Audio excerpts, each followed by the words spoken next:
खुल जाएंगे आपके सारे रास्ते। परीक्षा में सिलेक्शन ले तो सही, जीवन में सब होगा हासिल। तू सिलेक्शन की जिद पर अड़ तो सही।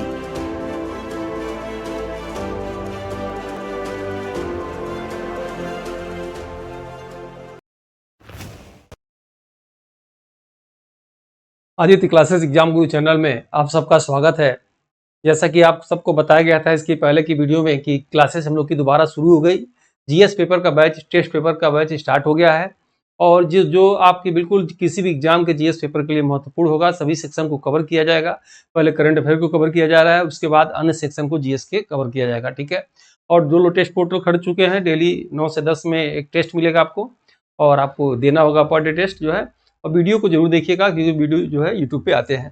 तो आइए देखते हैं। सबसे पहले जो है 30 प्रश्नों की श्रृंखला में पहला प्रश्न है कि याद रखिएगा, ये पहला वीडियो है, याद रखेंगे ये क्रम। यहाँ से आप देखेंगे कि 2025 में स्थानों की या जो जगह होता है, जमीन होता है, उसका सटीक पहचान किससे किया जाता है। 4 ऑप्शन आप देख रहे होंगे, इसे आप बता सकते हैं। पहला स्टाम्प पिन से, दूसरा कार्ड पिन से, तीसरा डिजी पिन से और चौथा इनमें से कोई नहीं। आंसर हो जाएगा आपका तीसरा, डिजी पिन से जो है सटीक स्थानों का जो है पहचान किया जाता है। क्वेश्चन नंबर 2 पे आते हैं। आर्थिक सर्वेक्षण 2024-25 में वित्त वर्ष 2025 के लिए वार्षिक जीडीपी का कितना अनुमान बताया गया है, ठीक है। 4 ऑप्शन आप देखेंगे। पहला 5.5%, उसके बाद 6.5%, उसके बाद 7.5%, उसके बाद 8.5%। इन चारों ऑप्शन में से क्या होगा? बिल्कुल इंपॉर्टेंट है आपके एग्जाम के लिए, याद रखिएगा। आर्थिक सर्वेक्षण 2024-25 के लिए 6.5% याद रखिएगा जीडीपी का अनुमान बताया गया है। ये एग्जाम में आ सकता है, या बहुत लोगों से प्रश्न ये आता है तो गलत हो जाता है, ठीक है। आइए क्वेश्चन नंबर 3 पे देखते हैं कि 23वें विधि आयोग के अध्यक्ष कौन है। जीएस देखिए समुंदर है, एक बैग नहीं तैयार होता, धीरे धीरे तैयार होता है। जुड़े रहिए और टीम से जुड़े रहिए। और हमारे टेलीग्राम चैनल पे निःशुल्क टेस्ट भी होता है, उस पर भी आके आप देख सकते हैं, या टेस्ट पोर्टल को भी परचेज कर सकते हैं। 23वें विधि आयोग के अध्यक्ष कौन है? पहला आप देख रहे होंगे दिनेश महेश्वरी, प्रीति सूदन और के संजय मूर्ति और अमृत मोहन प्रसाद। तो याद रखिएगा 23वें विधि आयोग के अध्यक्ष दिनेश महेश्वरी हैं। पहला आंसर इसमें से सही होगा। क्वेश्चन नंबर 4 है कि अंतर्राष्ट्रीय प्रौद्योगिकी और नवाचार रिपोर्ट 2025 में भारत फ्रंटियर टेक्नोलॉजीज के लिए तत्परता सूचकांक में किस स्थान पे है? 4 ऑप्शन। 35वें स्थान पे, 34वें, 35वें और 36वें स्थान पे। ऑप्शन हो जाएगा चौथा, 36वें स्थान पे भारत है। नेक्स्ट है 12 जून 2025 को अहमदाबाद में किस एयरपोर्ट के पास एयर इंडिया का बोइंग 787 ड्रीम लाइनर दुर्घटनाग्रस्त हो गया? सबसे पहले बहुत ही इंपॉर्टेंट प्रश्न है, मैं लिख भी दे रहा हूँ, इंपॉर्टेंट प्रश्न है, आपके एग्जाम में आ सकता है। सबसे पहले पूछा जा सकता है कि जो है अहमदाबाद में एयरपोर्ट में जो दुर्घटना हुआ था एयरपोर्ट के पास, वो कब हुआ था? तो 12 जून 2025 को, या 2025 जून 2025 में कहाँ हुआ था? अहमदाबाद में हुआ था। और किस एयरपोर्ट पे हुआ था? आंसर बता रहे हैं। एयरपोर्ट पर कौन सी कंपनी का विमान था? तो एयर इंडिया कंपनी का विमान था। उस विमान का नाम क्या था? तो बोइंग 787 ड्रीम लाइनर, याद रखिएगा। और ये जो है दुर्घटना जहां हुआ वो किस एयरपोर्ट के पास था, ये आपके एग्जाम के लिए महत्वपूर्ण है। तो पहला आप देख रहे होंगे इंदिरा गांधी अंतर्राष्ट्रीय हवाई अड्डा, ये सही होगा। या दूसरा आप देख रहे होंगे सुभाष चंद्र बोस अंतर्राष्ट्रीय हवाई अड्डा। तीसरा आप देख रहे होंगे सरदार वल्लभ भाई पटेल अंतर्राष्ट्रीय हवाई अड्डा। चौथा लाल बहादुर शास्त्री अंतर्राष्ट्रीय हवाई अड्डा। तो इसमें से आंसर हो जाएगा तीसरा, सरदार वल्लभ भाई पटेल, याद रखिएगा अंतर्राष्ट्रीय हवाई अड्डा कहाँ है? ये आपका अहमदाबाद में है, याद रखेंगे। नेक्स्ट क्वेश्चन नंबर 6 पे आते हैं। और ये टेस्ट पोर्टल है, मात्र 499 रुपए में 1 वर्ष की वैलिडिटी है। पूरा जीएस को कवर इसमें किया जाएगा। ये टेस्ट पोर्टल जो आप खरीदेंगे, ये असिस्टेंट प्रोफेसर एग्जाम के लिए भी काम आएगा। टीजीटी पीजीटी में भी जीएस पेपर, फर्स्ट पेपर में आपको मालूम है आ गया है जीएस। सुपर टेट आने वाला, उसमें भी काम आएगा। जीडीसी के एग्जाम में काम आएगा। जीआईसी एलटी ग्रेड में भी काम आएगा। केबीएस, एनबीएस, आरओ, यूपीपीसीएस में मात्र 499 में 1 वर्ष के लिए है। आगे अभी रेट इसका बढ़ सकता है क्योंकि सभी चीज जो है अपडेट किया जा रहा है, इसीलिए इसका रेट अभी कम रखा गया है। जैसा कि आप जानते होंगे पिछली बार 1299 रेट था, तो आप चाहें तो इसको आप परचेज कर सकते हैं। और ये बुक ले सकते हैं हमारे examsiddhi.com वेबसाइट से, या अमेजन से ले सकते हैं। ये बिल्कुल 50 सेट है, प्रश्नों की महत्वपूर्ण श्रृंखला है। और ये थियरी बुक आपको जरूर लेना चाहिए। ये किसी भी एग्जाम में, टीचिंग लाइन के जीएस पेपर की किसी भी एग्जाम की अगर आप तैयारी कर रहे हैं तो ये बुक जो जरूर लेना चाहिए।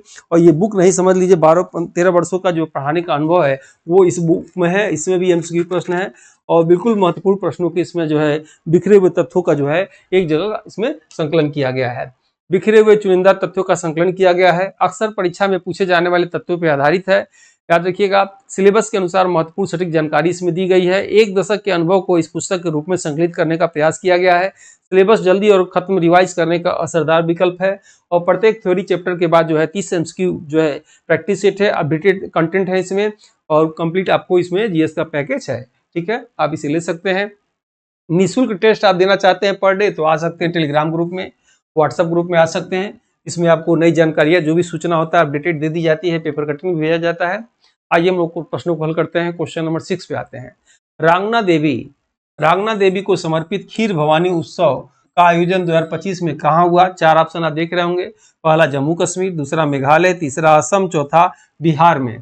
तो ये याद रखिएगा, खीर भवानी उत्सव कहाँ? जम्मू कश्मीर में, पहला आंसर सही है। और जम्मू कश्मीर में कहाँ? तो श्रीनगर में। याद रखेंगे, प्रश्न आ सकता है कि खीर भवानी उत्सव जम्मू कश्मीर में कहाँ होता है? श्रीनगर में होता है। प्रश्न ये भी आ सकता है कि श्रीनगर जम्मू कश्मीर में जो है खीर भवानी उत्सव जो है किस देवी को समर्पित है? तो रांगना देवी को समर्पित है। आंसर इसमें से पहला सही है। नेक्स्ट है प्रोजेक्ट कुइपर। प्रोजेक्ट कुइपर का संबंध किससे है? 4 ऑप्शन आप देख रहे होंगे। पहला AI शिक्षा को बढ़ावा देने के लिए, दूसरा ब्रॉडबैंड कनेक्टिविटी बेहतर करने के लिए, तीसरा जल शुद्धिकरण की सुविधा बेहतर के लिए, चौथा सोलर कनेक्टिविटी बेहतर करने के लिए। तो याद रखिएगा, प्रोजेक्ट कुइपर जो है ये सरकार की योजना है, इसका संबंध है ब्रॉडबैंड कनेक्टिविटी बेहतर करने के लिए है, और ये जो है प्राइवेट लिमिटेड है। याद रखिएगा, उसको जो है बेहतर करने के लिए किया गया है। नेक्स्ट है बौद्धिक संपदा दिवस। इंपॉर्टेंट है, बौद्धिक संपदा दिवस कब मनाया जाता है? 4 ऑप्शन आप देख रहे होंगे। 26 जनवरी को, 26 फरवरी को, 26 मार्च को, 26 अप्रैल को। याद रखेंगे, बौद्धिक संपदा दिवस 26 अप्रैल को मनाया जाता है, आपको याद होना चाहिए।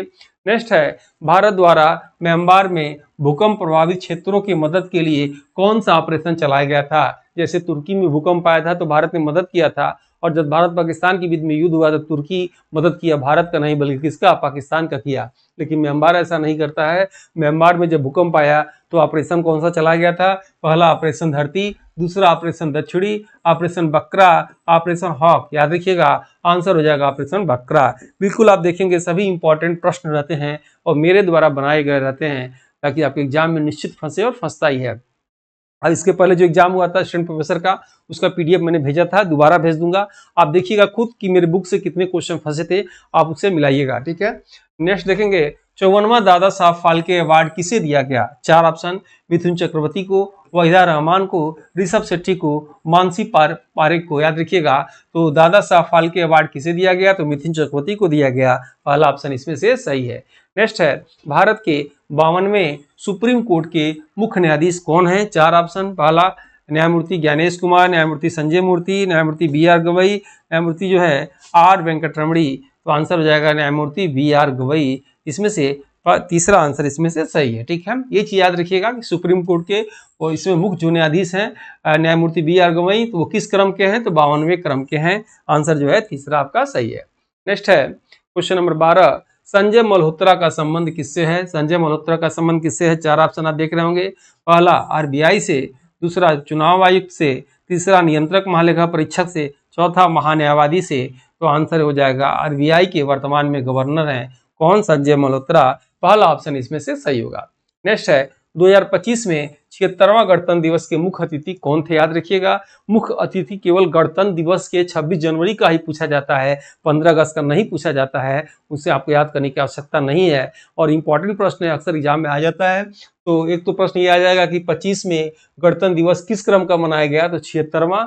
इसी तर्ज पर अगर 26 का पूछेगा तो बढ़ा दीजिएगा 77वां, या इसी तर्ज पर जो है 24 का पूछेगा तो घटा दीजिएगा 75वां। ठीक है, गणतंत्र दिवस पे कौन थे? तो इंडोनेशिया के राष्ट्रपति थे। तो इंडोनेशिया के राष्ट्रपति कौन है? इसमें से देखिए, नवीन रामगुलाम, की कमला प्रसाद, की इमैनुअल मैक्रो, की प्रबोतो सुबियांतो। आंसर हो जाएगा चौथा, प्रबोतो सुबियांतो।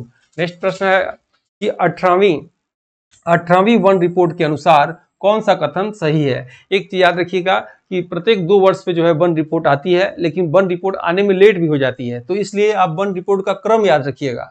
17वीं आजकल की किताबों में है, लेकिन याद रखिए 18वीं रिपोर्ट आ गई है। 18वीं वन रिपोर्ट के अनुसार कौन सा कथन सही है? तो कुल देश का वन भौगोलिक क्षेत्र 25.17% है, कुल देश का वन क्षेत्र 21.76% है, कुल देश का वृक्षारोपण 3.41% है। उपरोक्त सभी सही है, तो याद रखिएगा ये उपरोक्त सभी सही वाला ऑप्शन सही होगा, क्योंकि ये तीनों इंपॉर्टेंट है। याद रखिएगा तीनों डाटा पूछा जाता है और आपको एग्जाम को मालूम होगा कि भारत में भौगोलिक क्षेत्र में 33% वन होना चाहिए, जो है वन नीति के अनुसार। प्रथम वन नीति कब आया था? 1952 में। द्वितीय वन नीति कब आया था? 1988 में आया था। ठीक है, नेक्स्ट प्रश्न देखते हैं। राष्ट्रपति द्वारा 2025 में कुल कितने व्यक्तियों को पद्म पुरस्कार दिया गया? चार ऑप्शन आप देख रहे होंगे। पहला 125 व्यक्तियों को, दूसरा 130 व्यक्तियों को, तीसरा 139 व्यक्तियों को, चौथा 140 व्यक्तियों को। तो याद रखिएगा 139 व्यक्तियों को जो है पद्म पुरस्कार दिया गया। नेक्स्ट है कि ऑपरेशन सिंदूर के नाम से भारत द्वारा 25 में हवाई हमला कब हुआ? भारत ने पाकिस्तान पर हमला किया था, उसका नाम क्या रखा था? ऑपरेशन सिंदूर। 6 से 7 अप्रैल की रात को हमला किया था ऑपरेशन सिंदूर, 6 से 7 मई की रात को, 6 से 7 जून की रात को और 6 से 7 जुलाई की रात को। तो आपको बताना है कौन सा इसमें से होगा। मई की रात को उसने हमला किया था। आंसर आपका दूसरा इसमें से सही होगा। नेक्स्ट है 59वां ज्ञानपीठ पुरस्कार। 59वां ज्ञानपीठ पुरस्कार के विजेता कौन है? चार ऑप्शन आप देख रहे होंगे। गीतकार गुलजार, संत रामभद्राचार्य, विनोद कुमार शुक्ला, इनमें से कोई नहीं। तो 59वां ज्ञानपीठ पुरस्कार विनोद कुमार शुक्ला जी को दिया गया, याद रखिएगा। और 98वां पूछेगा तो गीतकार गुलजार और संत रामभद्राचार्य जी को। आंसर इसमें से तीसरा सही है। ठीक है, नेक्स्ट है वर्तमान में सबसे अधिक रामसर स्थल भारत में किस राज्य में है? चार ऑप्शन। तमिलनाडु, दूसरा उत्तर प्रदेश, तीसरा केरल, चौथा मध्य प्रदेश। आंसर हो जाएगा तमिलनाडु में, याद रखिएगा सबसे अधिक रामसर स्थल है। और उत्तर प्रदेश में कितना है? उत्तर प्रदेश में 10 है, आपको याद होना चाहिए। ठीक है, आइए नेक्स्ट देखते हैं। नोबेल पुरस्कार 2024 के अंतर्गत हांगकांग नामक दक्षिण कोरियाई लेखिका को किस क्षेत्र में नोबेल पुरस्कार दिया गया? ठीक है, चार ऑप्शन। अर्थशास्त्र में, चिकित्सा में, साहित्य में, शांति में। तो साहित्य के क्षेत्र में इनको दिया गया था, दक्षिण कोरियाई लेखिका हांगकांग को। ठीक है, 2025 में किस क्रम का योग दिवस मनाया गया? इंपॉर्टेंट है। 2025 में किस क्रम का 8वां, 9वां, 10वां, 11वां? आंसर हो जाएगा 11वें क्रम का योग दिवस इसमें मनाया गया। ठीक है, आइए देखते हैं नेक्स्ट प्रश्न इसमें से। और नेक्स्ट प्रश्न इसमें से होगा क्वेश्चन नंबर 21। रक्षा मंत्रालय द्वारा वर्ष 2025 को कौन सा वर्ष घोषित किया गया? रक्षा मंत्रालय द्वारा 2025 को कौन सा वर्ष घोषित किया गया? पहला टेक्नोलॉजी का वर्ष, दूसरा ड्रोन का वर्ष, तीसरा हथियारों का वर्ष और चौथा सुधारों का वर्ष। तो याद रखिएगा इसमें सुधारों का वर्ष घोषित किया गया। चौथा ऑप्शन इसमें से सही है। नेक्स्ट है विश्व की सबसे ऊंची वेधशाला आटाकामा किस देश में है? आटाकामा मरुस्थल का नाम भी आपने सुना होगा और तांबे की राजधानी कहा जाता है। तांबा बहुत अधिक निकलता है। सेंटियागो उस देश की राजधानी है। चलिए आपको बताना है किस देश में है। पहला ऑप्शन चिली, दूसरा अर्जेंटीना, तीसरा मैक्सिको, चौथा ब्राजील। तो आटाकामा वेधशाला कहाँ है? चिली में है। पहला ऑप्शन इसमें से बिल्कुल सही होगा। नेक्स्ट देखते हैं ऑस्ट्रेलियन ओपन 2025 पुरुष एकल प्रतियोगिता। ऑस्ट्रेलियन ओपन 2025 पुरुष एकल प्रतियोगिता विजेता कौन है? चार ऑप्शन। पहला कार्लोस अल्कराज, दूसरा जैनिक सिनर, तीसरा अलेक्जेंडर ज्वेरेव और चौथा टेलर फिट्स। ठीक है, तो याद रखिएगा ऑस्ट्रेलियन ओपन 2025 जैनिक सिनर ने जीता था। दूसरा ऑप्शन इसमें से सही है। नेक्स्ट इसमें से पुस्तक विटनेस इंपॉर्टेंट है, लिख दे रहा हूं, एग्जाम में आ सकता है। विटनेस के लेखक कौन है? भीम सिंह पहला ऑप्शन, दूसरा डॉक्टर ऐश्वर्या पंडित, तीसरा साक्षी मलिक और चौथा अरुण सौली। तो विटनेस के लेखक कौन है? साक्षी मलिक। आपको तीसरा ऑप्शन इसमें से बिल्कुल सही है। नेक्स्ट क्वेश्चन नंबर 25 पे आते हैं। 76वां गणतंत्र दिवस 2025 का थीम क्या था? ये भी इंपॉर्टेंट है। गणतंत्र दिवस के मुख्य अतिथि ये भी आपने देखा, इंडोनेशिया के राष्ट्रपति प्रभुत्व। और थीम क्या था ये भी आप याद रखेंगे। पहला ऑप्शन या इसमें स्वर्णिम भारत, स्वास्थ्य और योग, दूसरा स्वर्णिम भारत, विरासत और विकास, तीसरा समर्थ भारत, सक्षम सेना और तीसरा साहस, दृढ़ और संकल्प और देशभक्ति। आंसर इसमें से हो जाएगा दूसरा स्वर्णिम भारत और विरासत और विकास। दूसरा आंसर इसमें से सही होगा। नेक्स्ट है क्वेश्चन नंबर 26। मेजर ध्यानचंद्र खेल रत्न पुरस्कार प्राप्तकर्ता मनु भाकर का संबंध किस खेल से है? चार ऑप्शन आप देख रहे होंगे। पहला शतरंज से, दूसरा हॉकी से, तीसरा शूटिंग से और चौथा पैरा एथलेटिक्स से। तो याद रखिएगा मनु भाकर ने 2 जो पदक जीता था और इनका नाम एग्जाम में आ सकता है। इनका संबंध किससे है? शूटिंग से है। तीसरा ऑप्शन इसमें से सही है। नेक्स्ट है नोबेल पुरस्कार 2024 शांति के क्षेत्र में किसे दिया गया? चार option. Victor Ambrose, David Baker, Nihon डिक्यो और हांगकांग। तो याद रखिएगा शांति का नोबेल पुरस्कार 24 वाला जो है निहोन डिकाक्यो को दिया गया। तीसरा आंसर इसमें से सही है। 25 वाला भी नहीं आएगा, 25 वाला जो है याद रखिएगा हमेशा अक्टूबर में घोषणा होता है, ठीक है। तो अक्टूबर तक आपको यही याद रखना है, 24 वाला ही। नेक्स्ट है क्वेश्चन नंबर 28, कीर स्टारमर किस देश के प्रधानमंत्री हैं? 4 ऑप्शन, ब्रिटेन के, नॉर्वे के, जापान के, वियतनाम के। आंसर हो जाएगा ब्रिटेन के, ये जो है प्रधानमंत्री हैं, याद रखिएगा क्या नाम है? कीर स्टारमर, ठीक है। नेक्स्ट है समान नागरिक संहिता लागू करने वाला भारत का प्रथम राज्य कौन सा है? पहला मध्य प्रदेश, दूसरा उत्तराखंड, तीसरा महाराष्ट्र, चौथा गुजरात। आंसर हो जाएगा इसमें से उत्तराखंड, दूसरा ऑप्शन इसमें से सही है।